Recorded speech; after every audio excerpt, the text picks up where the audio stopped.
If your Microsoft Edge toolbar feels cluttered, distracting, or just packed with buttons you never use, this video is going to help. Today, I'm showing you how to clean up the Edge toolbar quickly and easily so you can keep only the tools you actually want. This is a simple way to make Edge look cleaner, feel less crowded, and work better for your daily browsing. If this tutorial helps, make sure to hit the like button and subscribe for more easy tech guides. Alright, let's jump right in. First, open Microsoft Edge on your computer. In the top right corner, click the three dots, also called Settings and More.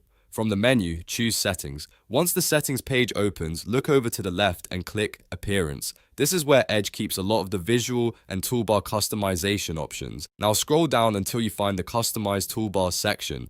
Here, you'll see different toolbar buttons that you can turn on or off, depending on what you want visible at the top of your browser. You can toggle things like favorites, collections, history, and extensions. If you want a cleaner setup, simply turn off the buttons you don't use often. If there are shortcuts you rely on every day, keep those turned on so your toolbar stays useful without being crowded. As you make changes, Edge updates the toolbar right away so you can instantly see the difference. This makes it easy to test a cleaner layout and adjust it until it feels right for you. A good tip is to keep only the buttons that help your workflow and remove anything that just takes up space. That way, your toolbar stays organized and easier to use. If you ever want to bring a button back later, just return to the same customized toolbar section and switch it on again. It's completely reversible, so you can experiment without worrying about messing anything up. And that's it. Your Microsoft Edge toolbar is now cleaned up and easier to manage. A few simple changes can make your browser feel much more modern and much less cluttered. If this video helped you out, please give it a thumbs up and subscribe to the channel for more quick tutorials just like this. Thanks for watching, and I'll see you in the next one.